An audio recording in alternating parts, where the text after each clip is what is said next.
انہار وَإِنَّ مِنْهَا لَمَا يَشَّقَّقُ فَيَخْرُجُ مِنْهُ الْمَاءُ وَإِنَّ مِنْهَا لَمَا يَهْبِطُ مِنْ خَشْيَةِ اللَّهِ وَمَا اللَّهُ بِغَافِلٍ عَمَّا تَعْمَلُونَ۔ ترجمہ ہے، پھر اس کے بعد تمہارے دل پتھروں جیسے بلکہ اس سے بھی زیادہ سخت ہو گئے۔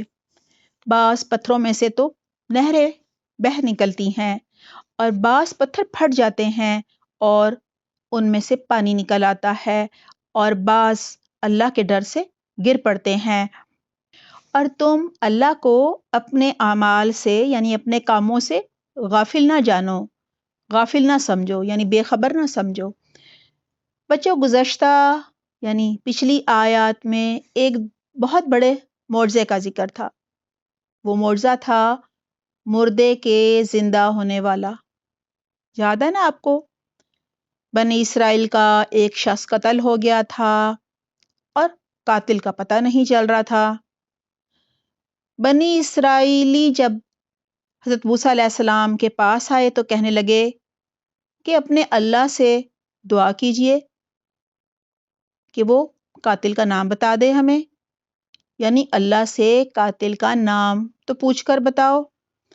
موسیٰ علیہ السلام نے اللہ سبحانہ تعالیٰ سے دعا کی۔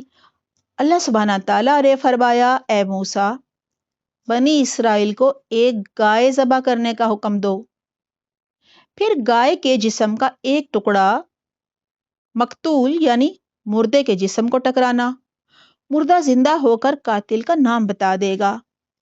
اور پھر ایسا ہی ہوا، گائے کو ذبح کیا گیا، جو کہ بڑی مشکلوں سے گائے انہوں نے ڈھونڈی۔ گائے کی محبت بنی اسرائیلی تو لے کر آئے ہوئے تھے مصریوں سے، ذبح ہی نہیں کرنا چاہتے تھے، ڈر رہے تھے کہ گائے کی مار پڑ جائے گی گائے کو، اپنا معبود جو سمجھتے تھے دل کے اندر۔ لہٰذا بڑی مشکلوں سے گائے ذبح ہوئی۔ اللہ نے یہ گائے کی محبت بھی تو ان کے دلوں سے نکالنی تھی نا۔ اللہ کے ہر کام میں حکمت ہوتی ہے، اسی لیے انہیں گائے ذبح کرنے کو کہا گیا تھا۔ اور دوسرا بڑا مقصد کیا تھا گائے ذبح کرنے کا، کہ گائے کے گوشت کا ٹکڑا مردے کو ٹکرایا گیا، مردہ زندہ ہو گیا، اس نے قاتل کا نام بتایا اور پھر دوبارہ مر گیا۔ یہ بہت بڑا معجزہ تھا۔ اس اتنے بڑے عظیم معجزے کو دیکھنے کے بعد ہونا تو بچوں یہ چاہیے تھا کہ بنی اسرائیل کو اللہ کی پہچان یعنی اللہ کی معرفت حاصل ہو جاتی، ان کے دل نرم ہو جاتے، ان کے اندر عاجزی نرمی آ جاتی، انہیں یقین ہو جاتا کہ اللہ سبحانہ تعالیٰ قیامت کے دن انہیں بھی اس مردے کی طرح دوبارہ زندہ کرے گا اور ان سے حساب لے گا کہ دنیا میں کیا کام کر کے آئے ہو۔ لہٰذا ہونا تو یہ چاہیے تھا کہ بنی اسرائیل اپنے عمل بدلتے، یعنی مال جمع کرنے کی بجائے، دنیا کے پیچھے بھاگنے کی بجائے آخرت کی تیاری کرتے۔ لیکن افسوس، بنی اسرائیل کے دل یہ معجزہ دیکھ کر پہلے سے بھی زیادہ سخت ہو گئے۔ اس آیت پہ بنی اسرائیل کے دلوں کا ذکر ہے کہ وہ تو پہلے سے بھی زیادہ سخت ہو گئے یہ معجزہ دیکھ کر۔ اسی لیے آیت میں کہا جا رہا ہے سب سے پہلے ثم قست قلوبکم من بعد ذلک فہی کالحجارۃ او اشد قسوہ، پھر ان کے یعنی بنی اسرائیل کے اس معجزے کو دیکھنے کے بعد یعنی مردے کے زندہ ہونے کا معجزہ دیکھنے کے بعد سخت ہو گئے، مزید سخت ہو گئے، پتھروں کی طرح سخت ہو گئے۔ پھر کہا جا رہا ہے پتھروں سے زیادہ کیسے سخت ہو گئے، کیونکہ پتھر جو ہیں ان کے بارے میں آگے آئے گا کہ ان میں کیا کیا خوبیاں ہوتی ہیں، لیکن ان میں تو وہ بھی نہیں تھی، اس لیے کہا جا رہا ہے ان کے دل پتھروں سے بھی زیادہ سخت ہو گئے۔ بنی اسرائیل جو تھے وہ اپنی کتاب سے تورات سے دور ہو گئے تھے، اسی وجہ سے ان کے دل سخت ہو گئے تھے۔ اللہ کی پہچان، اللہ کی محبت، اللہ کا ڈر ان کے دلوں میں ہی نہیں تھا۔ ہماری اکثریت بھی آج کل قرآن سے دور ہو گئی ہے۔ جب کوئی اپنی کتاب سے دور ہو جاتا ہے تو پھر اس کے دل پر کائنات میں بکھری اللہ کی قدرت کی نشانیاں اور معجزے اثر نہیں کرتے. اور اب بتایا جا رہا ہے کہ ان کے دل پتھروں سے زیادہ سخت ہو گئے تھے، حالانکہ پتھروں میں بھی کبھی کبھی نرمی آ جاتی ہے، اللہ کا ڈر آ جاتا ہے، اللہ کا خوف آ جاتا ہے. اسی لیے کہا جا رہا ہے وَإِنَّ مِنَ الْحِجَارَةِ لَمَا يَتَفَجَّرُ مِنْهُ الْأَنْهَارُ، اور بعض پتھروں میں سے تو نہریں بہہ نکلتی ہیں. یعنی وہ کبھی اتنے نرم ہو جاتے ہیں کہ اس میں سے پانی کے چشمے ابل پڑتے ہیں، جیسے آب زمزم نکلا تھا. پھر کہا جا رہا ہے وَإِنَّ مِنْهَا لَمَا يَشَّقَّقُ فَيَخْرُجُ مِنْهُ الْمَاءُ، اور ان میں سے بعض پتھر پھٹ پڑتے ہیں اور ان پتھروں میں سے پانی نکل آتا ہے. وَإِنَّ مِنْهَا لَمَا يَهْبِطُ مِنْ خَشْيَةِ اللَّهِ، اور بہت سے پتھر ایسے بھی ہوتے ہیں جو اللہ کے ڈر سے گر پڑتے ہیں.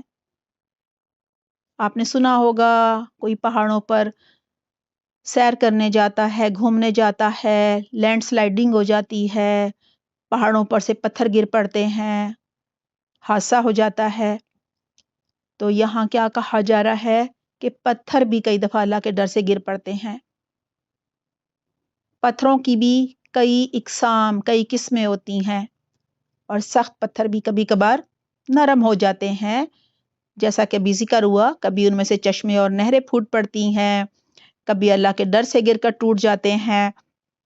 لیکن بنی اسرائیل یعنی یہود و نصارہ کے دلوں کو نہ تو حضرت موسیٰ علیہ السلام کی باتیں نرم کر سکیں، نہ تورات کے احکامات ان کے دلوں کو نرم کر سکے، کیونکہ کتاب کو تو پڑھتے ہی نہیں تھے، اور نہ ہی کائنات میں بکھری نشانیاں ان کے دلوں کو نرم کر سکیں، اور نہ ہی معجزے جیسے مردے کے زندہ ہونے جیسے بڑے بڑے معجزے انہوں نے اپنی آنکھوں سے دیکھے، لیکن ان کے دل پر اثر نہ ہوا، دل نرم نہ ہوئے، اللہ کا ڈر ان کے دلوں میں نہیں آیا، کوئی عبرت، کوئی نصیحت، کوئی سبق نہیں سیکھا کہ اللہ جب دنیا میں مردے کو زندہ کر سکتا ہے تو ہمیں قیامت کے دن کیوں زندہ نہیں کر سکتا. اللہ نے تو وعدہ کیا ہے قیامت کے دن میں سب کو زندہ کروں گا اور حساب لوں گا. یہ دنیا تو امتحان گاہ ہے، آزمائش گاہ ہے، ایگزامینیشن ہال ہے، یہاں ہم پیپر حل کر رہے ہیں. جب مر جائیں گے تو پیپر ہم سے لے لیا جائے گا، نامہ اعمال، اور قیامت کے دن ہمارے ہاتھوں میں پکڑا دیا جائے گا، تھما دیا جائے گا کہ یہ لو رزلٹ، اب دیکھ لو تم نے جنت میں جانا ہے یا جہنم کی آگ میں. اللہ تعالیٰ ہمیں بہترین اس دنیا میں آخرت کی تیاری کرنے کی توفیق دے، قرآن کو مضبوطی سے تھامنے کی، یعنی اس کو ترجمہ اور تفسیر سے سمجھنے کی اور ہر حکم پر عمل کرنے کی توفیق عطا فرمائے. یہاں یہی کہا جا رہا ہے ان کے دل پتھروں سے بھی زیادہ سخت ہو گئے. ہمیں بھی اپنے دلوں کو دیکھنا ہے. اللہ اور رسول کی نافرمانی کرنے سے، گناہ کرنے سے، ظلم و زیادتیاں کرنے سے دل سخت ہو جاتے ہیں، اور دل کی سختی جب بہت زیادہ بڑھ جاتی ہے تو پھر حق پانے کی توفیق چھن جاتی ہے. یعنی پھر قرآن سیکھنے کو دل ہی نہیں کرتا، کھولنے کو دل ہی نہیں کرتا، نہ تلاوت دل کو اچھی لگتی ہے. اس لیے کہا جا رہا ہے وَمَا اللَّهُ بِغَافِلٍ عَمَّا تَعْمَلُونَ، اور تم جو بھی کام کرتے ہو اللہ ان سے بے خبر نہیں ہے، غافل نہیں ہے. اللہ سب دیکھ رہا ہوتا ہے کہ ہم دن میں کتنی نمازیں پڑھتے ہیں یا پڑھتے ہی نہیں، روز قرآن کھولتے ہیں کہ کھولتے ہی نہیں، قرآن کا ترجمہ آتا ہے، تفسیر سے آیات ہم نے سمجھ لی ہیں کہ ہمیں اس کی پرواہ ہی نہیں. یہاں ہمارے لیے بھی نصیحت ہے کہ کوئی کام ہم چھوٹا کریں یا بڑا، اچھا کریں یا برا، سب اللہ دیکھ رہا ہوتا ہے. ہمارے دائیں بائیں کندھوں پر 2 فرشتے ہیں، کرامن کاتبین، وہ سب لکھ رہے ہوتے ہیں، اور قیامت کے دن ہمیں اعمال نامہ یعنی رزلٹ شیٹ کہہ لیں، کچھ بھی کہہ لیں آپ، وہ ہمیں پکڑا دی جائے گی.